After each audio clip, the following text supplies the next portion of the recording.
Hello, my name is Christopher Beaker, and I am an addiction therapist. I work in Cincinnati, Ohio, and I am author of the book Break Free of Chains: How to Help Your Child Recover from Pornography Addiction. And I've been asked to do this presentation on how to protect and prevent your child from being exposed to and using internet pornography. So I have years of experiencing counseling and coaching individuals who have substance use disorder and other co-occurring mental health disorders.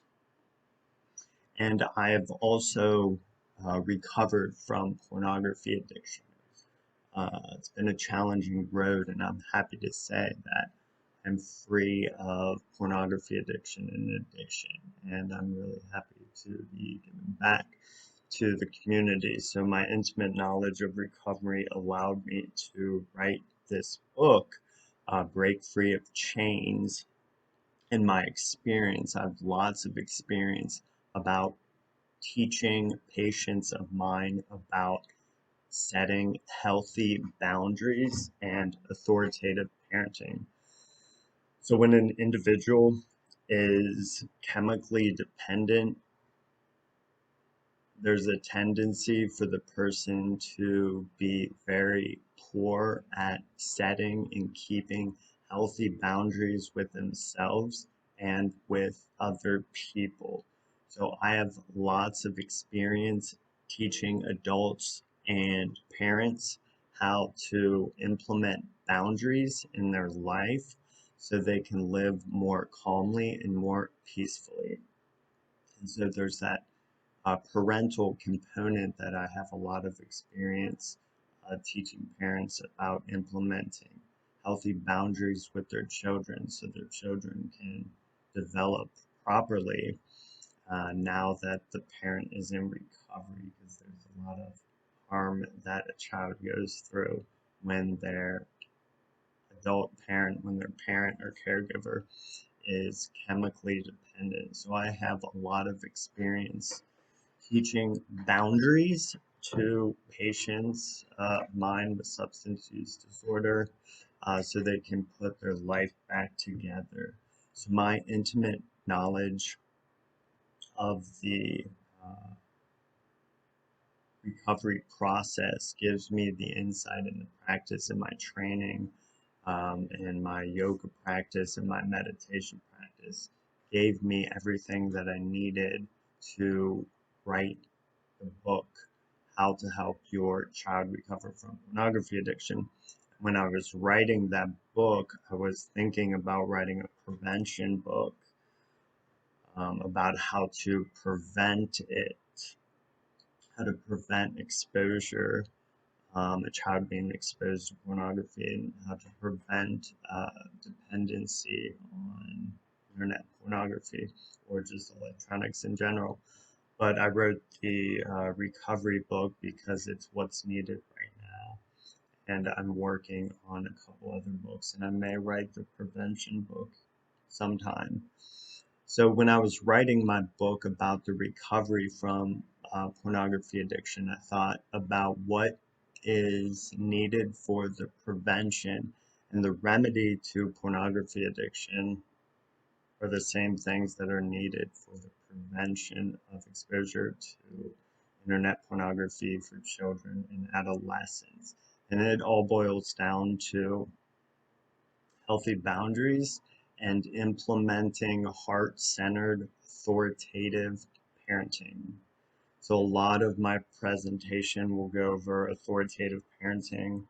My presentation will also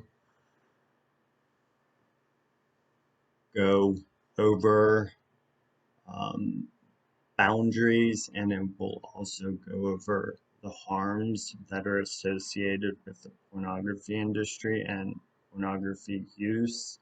As this presentation is designed for clinicians and parents and caregivers, so we can assist parents, and as parents and caregivers, we can increase the likelihood that our child will be protected from internet pornography.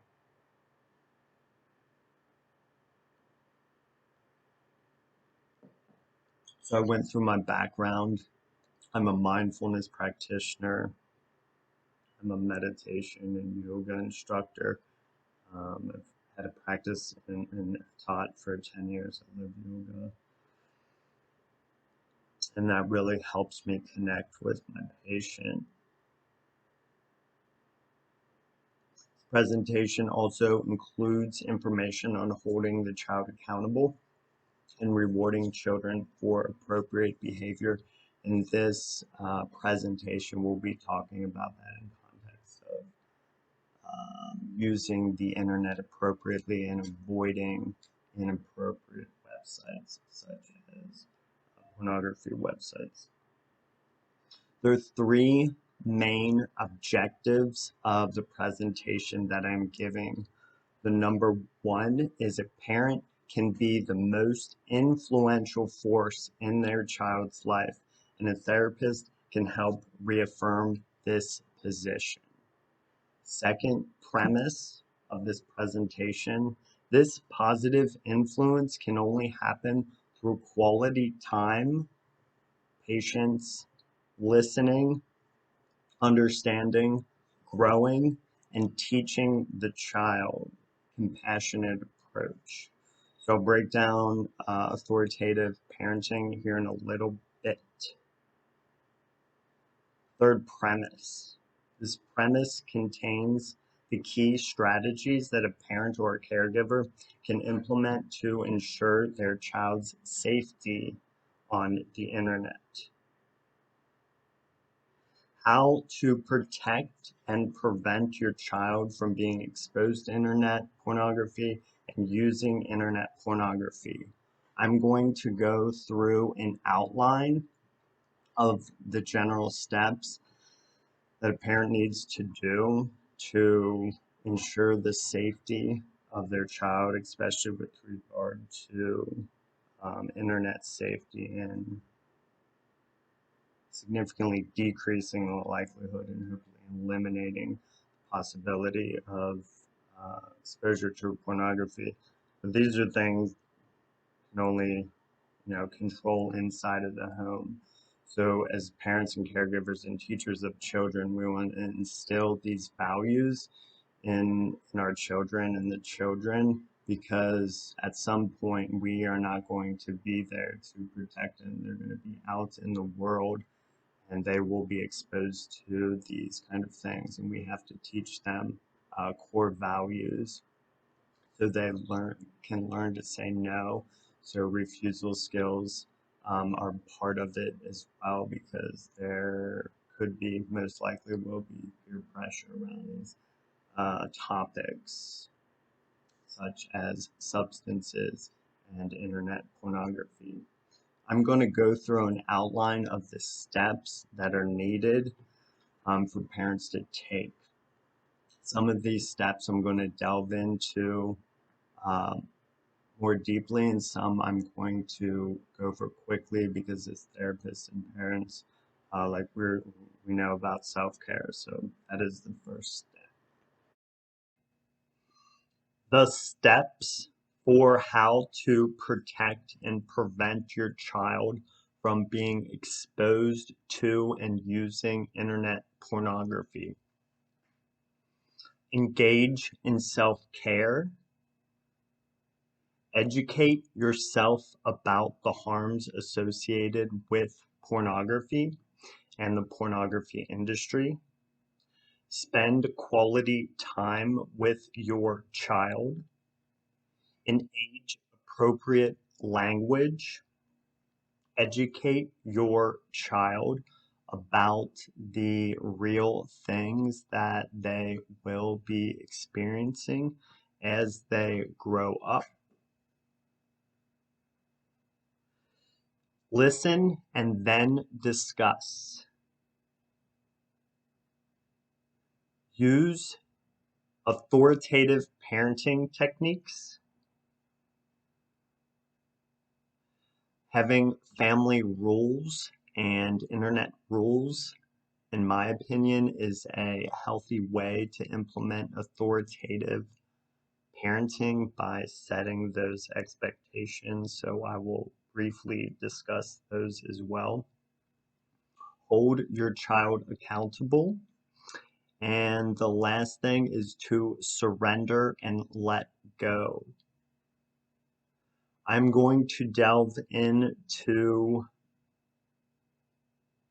some more than others. Engaging in self-care is one of the ones that I'm not going to talk about too much because this is so common in therapy, what we teach our patients. It's definitely about self-care. And that's the first thing. And since this has to do with pornography, adults and their children, parents and their children, it is, in my opinion, it is best for the parents to take care of any hangups that they might have around sexuality or pornography prior to um, raising children, having children, or implementing these steps.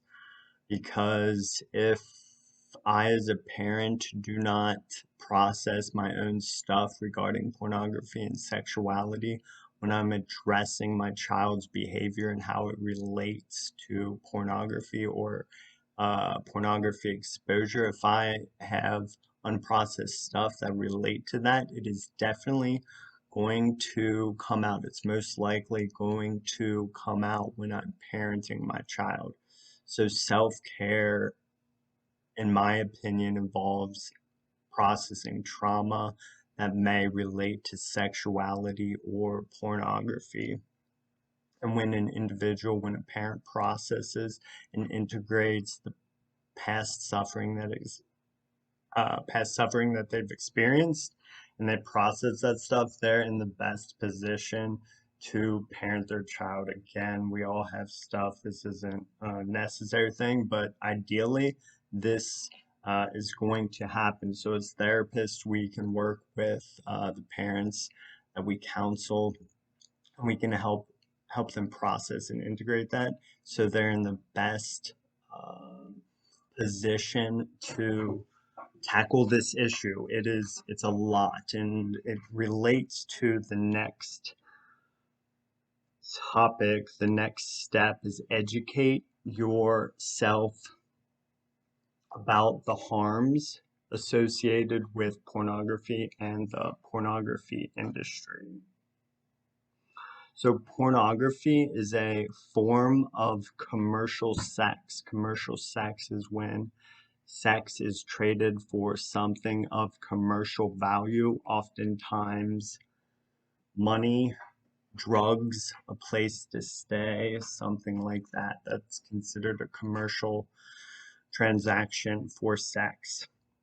And pornography, by its definition, is commercial sex. And in the United States, it's actually considered, and I don't know if other nations are like this, but it's actually considered a form of sex trafficking.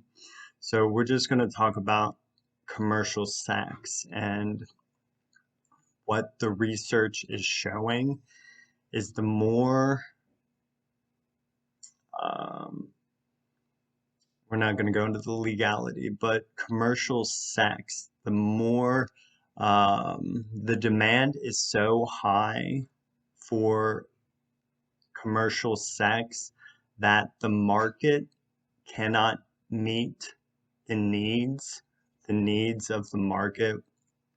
And so the market it's forced to uh, use brute force and coercion to get women, girls, and now men into the sex trade. And pornography cannot be separated from commercial sex and sex trafficking. Sex trafficking, commercial sex, pornography, prostitution, it's all in the same category. It cannot be separated. And the system has done a very good job of concealing this and not allowing this to be known, because if this was known, there'd be a societal pushback. So that's where we come into play, is by raising awareness about basically an unjust industry and a harmful industry, and the children are they're targets of this, because companies know that if they can get an adolescent hooked on pornography when they're, the younger the better. That's what the technology companies think, because they want to create a lifelong customer, and they know if they can get to their customer in adolescence when the brain is still growing, they know it significantly increases the likelihood that there'll be a customer for life. And it doesn't matter to the technology companies. It doesn't matter to the system that it ruins relationships, and it can really be very harmful to the individual who has that pornography addiction, and it's very extremely harmful to the participants or the people that are appearing in the pornography, especially the women. It's very exploitative. So one of the reasons that it is so exploitative is because it involves objectification and the commodification of women. So objectifying a woman or a person means that the individual is no longer seeing that human as a person with a soul or a spirit or an essence. The person is being viewed as an object that can be manipulated for the individual's will or the individual's desire. And that's what all pornography does. All pornography that's on tube style websites, it all shows, and that's the free stuff. It shows an objectification of women, and it teaches men and people to view women as sex objects and not as human beings, and done over and over and over again. It basically brainwashes a person to no longer see the person as a human being, but as an object to fulfill their desires. And that's very harmful for the person who is objectifying, and it's harmful for the person who is being objectified. Objectification is one of the major issues. It's all connected. So the second one is commodification of women, and what commercial sex and the commodification of sex is. What it teaches people is that it's something that can be bought and sold. And again, this is just like treating a human person, a human being, as a commercial product. We're not commercial products. We have a spirit, we have a soul, we sing, we dance, we have culture. We are not products. And that is what pornography conditions its viewers to see, particularly women, but all people are commodified, all people are objectified. It's the same power dynamics that are in gay pornography, that are in straight pornography as well. It's all domination. It's all might equals right. It's abuse, it's physical abuse, and it's psychological abuse. And that is what the research shows, is its violence in mainstream pornography. The research shows that 88% of mainstream pornography that sold, I'm not sure when, maybe like 2010. It is a little dated on the research, but it's only gotten worse because this problem has not been addressed yet. The situation hasn't been addressed yet fully, and that's why we're here, putting our voices together so we can raise awareness about the harms with pornography and the pornography industry, and how it is connected to human and sex trafficking. That's why I wrote my book, Break Free of Chains, How to Help Your Child Recover from Pornography, because the more and more people are aware that the pornography industry is critically linked to sex trafficking and human trafficking, they won't be about it anymore. They want to change their behavior so they're not contributing to that harm in society. That's really what motivated me to make a change is I want to have positive karma for myself. And I only want to put out love and good vibrations to the universe. So that's why I'm doing this work. That's why it's meaningful to me. This helps me burn off the karma from, my years of addiction in this.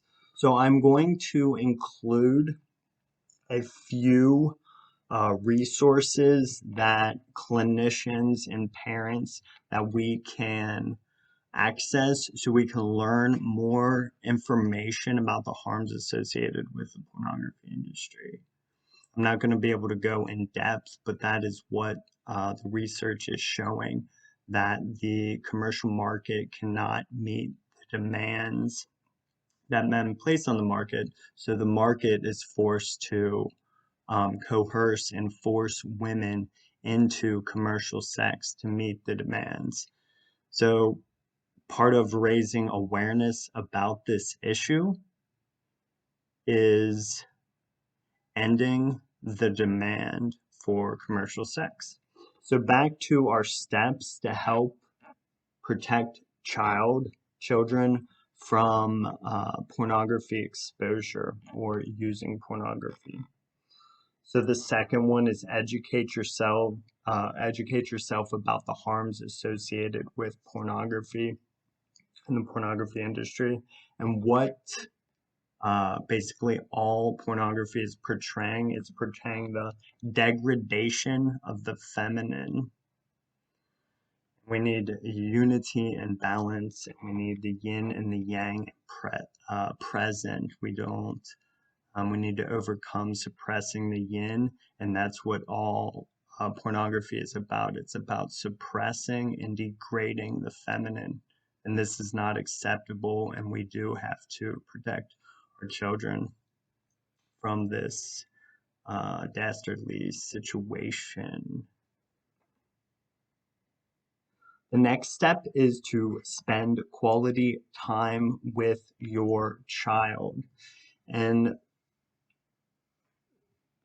go hiking, walk the dog, go jogging, play a video game that avoids violence, play basketball, puzzle, ... There's many things. The next step is to spend quality time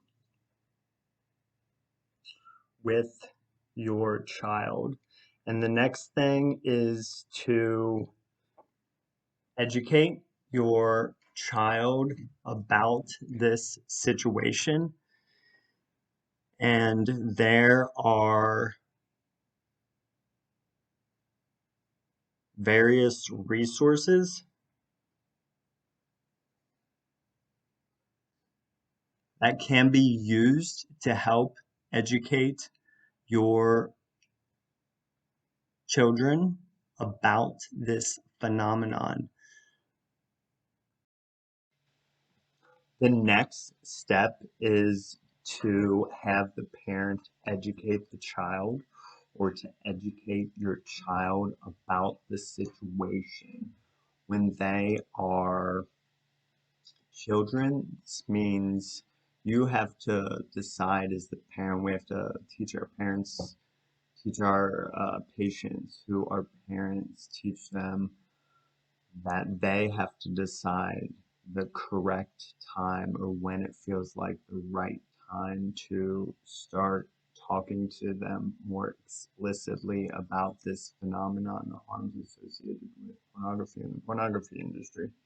So when they're children, generally we refrain from even using the word pornography and we just break it down into very simple terms that there are good things on the internet and there are bad things on the internet.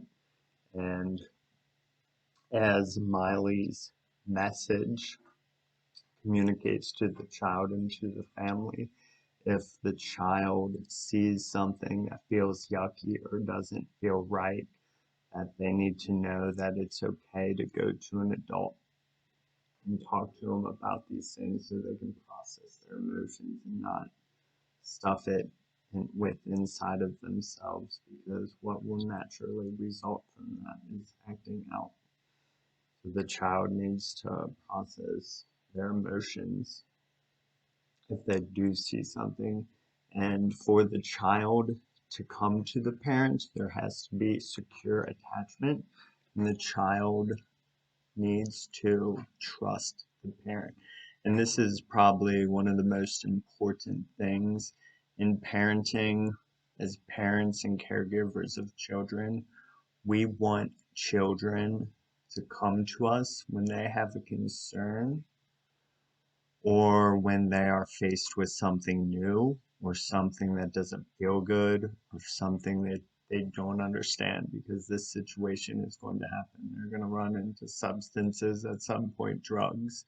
They're going to run into pornography and rock and roll music. But more seriously about the pornography and the substances. So as parents and caregivers of children, we need to arm children basically with the knowledge and the refusal skills, and we have to build healthy attachment with our children, because we want them to come to us instead of us asking and prying for information. We want them to volunteer information because they feel safe. We provide that safety through listening, and it's being responsive to the child. So I'm not sure. Yeah, use authoritative parenting techniques is one of the next steps. And authoritative parenting is high responsiveness to the child's needs, and then high expectations for their behavior. And those expectations can be laid out clearly in house rules. And this can be an experience for the family to all get together and the parents guide, or parents guide the conversation and the creation of the family rules. And I'll go through. I've got 15 written down. I don't know. I'll probably say around 10 of them I'm going to provide value. So I wrote down the family rules, and then there's also things that I don't explicitly have in here, but I can go over some of the internet rules. When we're teaching parents, or for parents yourself, definitely want to consider having house rules. It's a very, I wouldn't say easy, but it's an easier way of implementing authoritative parenting by laying down those expectations. So, as I was saying, high responsiveness to the child. That's how you create secure attachment with the child. And when the child trusts the caregiver and receives acceptance from the caregiver, the parent, then it significantly increases the likelihood that when the child faces an ambiguous situation, or a situation that is unclear, situation that he or her or the child doesn't understand, the child is going to come to the parent and the caregiver for guidance and assistance about that situation. And that's what we're cultivating in these steps. So that's the spirit of it. And that is cultivated through responsiveness to the child's needs and, when appropriate, preferences. So yeah, when they move on from being children to adolescents, that's when the parents want to consider using the word pornography and explicitly start explaining what objectification, commodification is, and communicate these things and relate these to the family core values, the things that are important in the family's life. So that would be another step too. Engage in self-care is to identify core values, and that's how you can say you're not for pornography because you're for the values of respect and equality and compassion and things that are right, righteous, things that are ethical, that sort of thing. So some specific resources for parents. We can teach parents about these resources. One book for children age 5 to 10 is Millie's Message. Another book that can be read, its age range is for 8 to 12-year-olds, and that is Hamish and the Shadow Secret. So these are pieces of literature, books designed for children that can help the parent create a conversation around the good images and the bad images that are on the internet and start raising awareness about this situation with the child. And then Hamish and the Shadow Secret is another fiction designed for 8 to 12-year-olds. And it again is an analogy for the darkness that is present in pornography and the pornography industry, how it's a wise thing to stay away from that so the individual can be free and heart-centered and be successful at creating and sustaining healthy relationships. Because that's what our experience is all about, is having connection with our higher self, our community, our loved ones, our family, and our higher power. And pornography is the opposite of that. It severs connection. It's a false sense of intimacy, love, and connection. And it creates a lot of harm for the performers and the people that view it. So that is why I believe in this work, and I'm happy to be with this movement, be a part of this movement. Millie's Message and Hamish and the Shadow Secret, another resource for parents that we can teach parents about, or for parents yourself, is Good Pictures, Bad Pictures. And then once you have this kind of literature, I'm not saying this literature is necessary, but it's super helpful and it's definitely recommended, because then you have something physical that they can look at and they can touch and they can that reminds them of the core values. It can be a cue of your household rules and your internet rules. It helps them learn. So it's a highly recommended resource. These are highly recommended resources. But again, if you're creative and intelligent, they're not needed, but they're still great to have around. So definitely consider getting them, because it helps bridge that conversation around the harms that are present in pornography and the pornography industry, especially to children and adolescents. So talking about about these topics, listening and then discussing. So listening is very important, and then discussing the situation. With listening,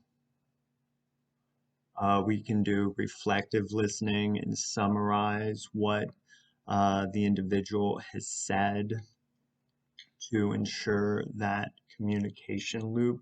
And we can do that with our child to show them that we are listening to them and we validate their experience. The next step is to use authoritative parenting technique, and all these steps help protect the child from pornography exposure and help prevent pornography use by the child in the adolescence. So as I was saying, authoritative parenting, and I'm going to wrap up here. I think I'm at around 35 minutes. High responsiveness to the child's needs and high expectations for appropriate behavior. And as parents and caregivers of children, we have to know that children are going to break the rules even when we, have a family discussion about the rules. Children are children, and part of what children do is break the rules, and they are creative and imaginative. So that's what's going to happen. They're going to break the rules. And part of our job and our responsibility is to bring them back in bounds in a kind and a gentle way. And that's what authoritative parenting is about, is having those rules and expectations so they can learn and so they can succeed in society.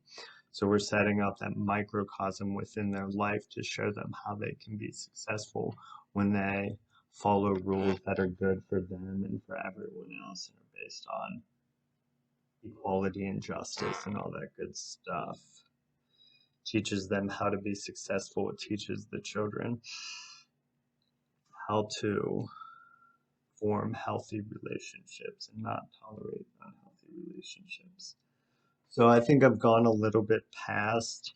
So authoritative parentings are warm, they're in tune with their emotional needs of their child, they're nurturing, they listen to the child, they allow and encourage independence and autonomy, they reason with their child instead of making their child blindly obey. They set clear limits and boundaries on their child's behavior. They consistently enforce rules, and that's in a compassionate way and an understanding way. They use positive discipline instead of punitive measures, such as corporal punishment. This means like removing privileges, so that's a big thing associated with authoritative parenting, is having their needs all taken care of and then identifying the privileges, the things that can be revoked if their behavior is not appropriate. That is a key step in authoritative parenting. I'm going to go through these family rules that can be used to implement authoritative parenting. And again, you guys want to, as a family and as clinicians, we want to teach parents to put this in their own language, talk with their children, use their children's language as much as possible. But these are kind of like a composite. I've done massive amounts of research to write my book, Break Free of Chains, and this is what I've come up with. It's a composite. Lots of research that I've done. Treat all people with dignity and respect. Before making plans outside the home, ask permission. Before borrowing something, ask permission. Before entering a room, knock on the door and wait for a response. Be honest and truthful. Listen and do what you say you are going to do. Pitch in and do your chores. Before playing, complete your chores and homework. Take responsibility for your living space. Keep your body, mind, and living space clean. Pick up and clean up after yourself. Use the internet for constructive purposes. Follow the family car rules, and so forth. So again, this was a hodgepodge of family rules, and when creating family rules, they need to be relevant to the age. So when children are children, like consider 5 to 7 house rules. You don't want to overwhelm the child, and they need to be simpler. As the child progresses into adolescence, then they can be a little bit more detailed. And you may want to have an addendum for internet rules, like suggestions for keeping things safe.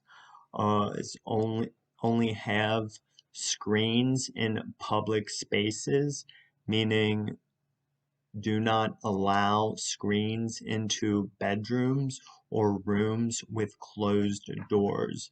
So if there's people in the kitchen, there's people in the living room, that's the place where the laptops and the tablets and the phones for children and adolescents can be. There's also methods, they're like some parents call them dumb phones, so they can only have certain apps on there. They're specifically designed for children. So they might look like a smartphone, and there's a couple features that are like a smartphone, but it doesn't have the internet. It can call mom, it can call people programmed into the phone. So it's like a limited smartphone for children. Some other techniques for helping protect your child from pornography exposure are internet security softwares and apps such as Covenant Eyes and Bark and there's a couple other ones that aren't coming to mind right now. There's security apps in there. It's a space that is always changing because it's different technologies. So that is definitely a consideration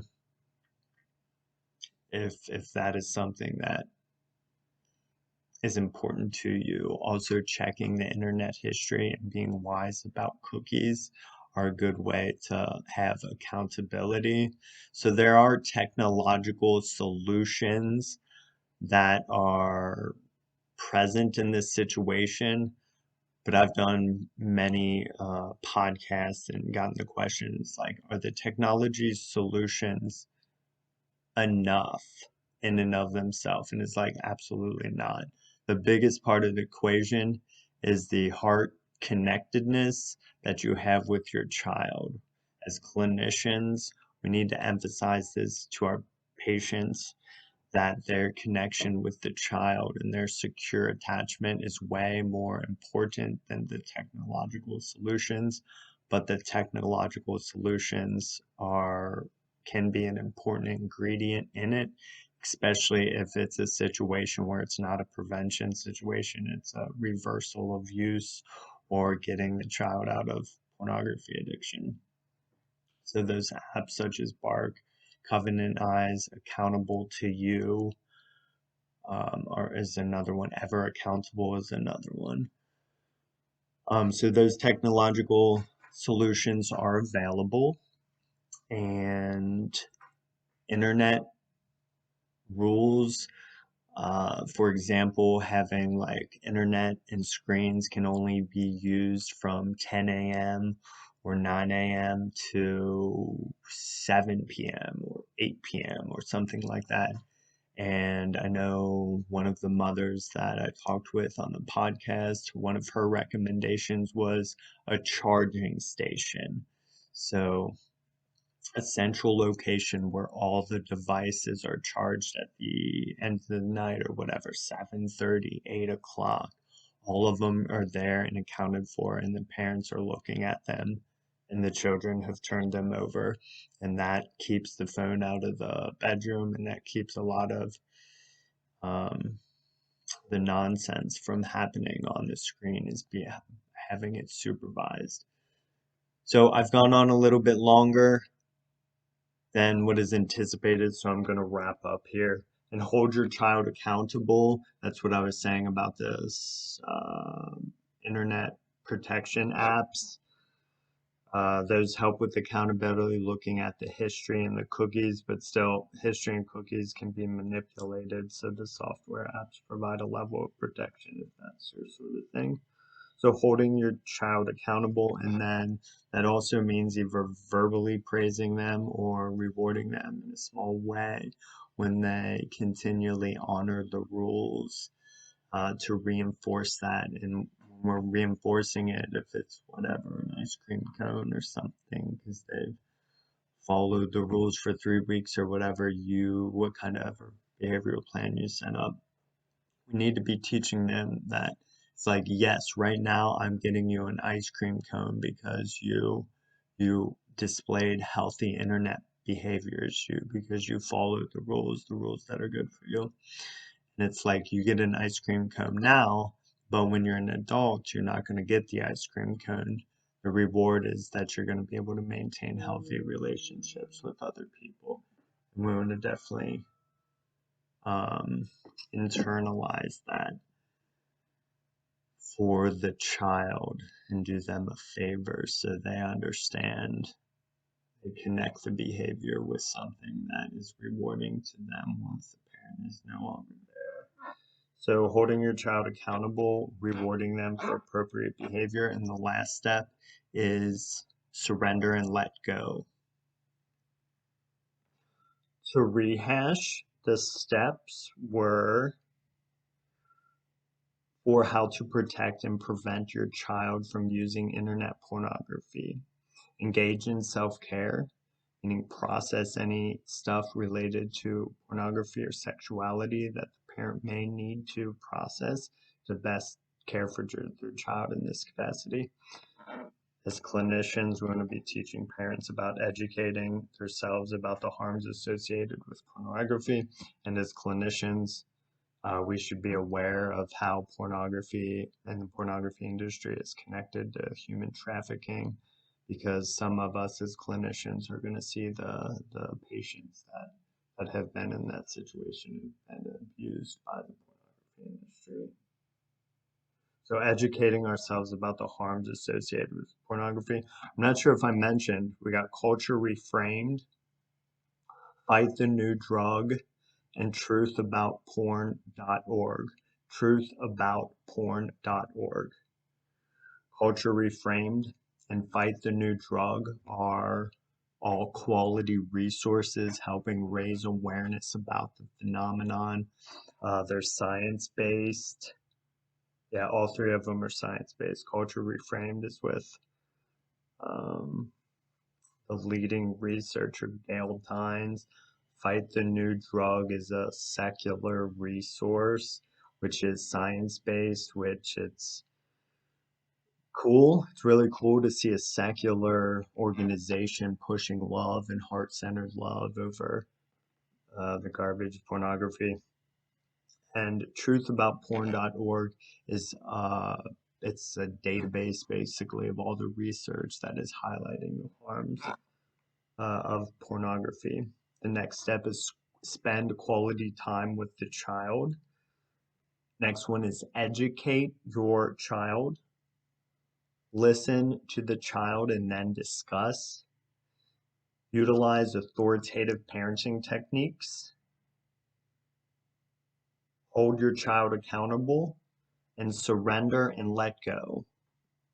These are the steps that are called for in parenting or caring for a child to significantly increase the likelihood that they avoid exposure and avoid use of pornography. I hope this is beneficial. It's been beneficial to you. It's been a pleasure serving you. My name is Christopher Beaker. I am the author of Break Free of Chains, How to Help Your Child Recover from Pornography Addiction. I'm very blessed to be a part of this movement. Feel free to contact me, beakerc1@gmail.com, and you can find out more information about the professional services that I offer in my blog and all that stuff at christopherbeaker.com. Christopher, BUEKER.com.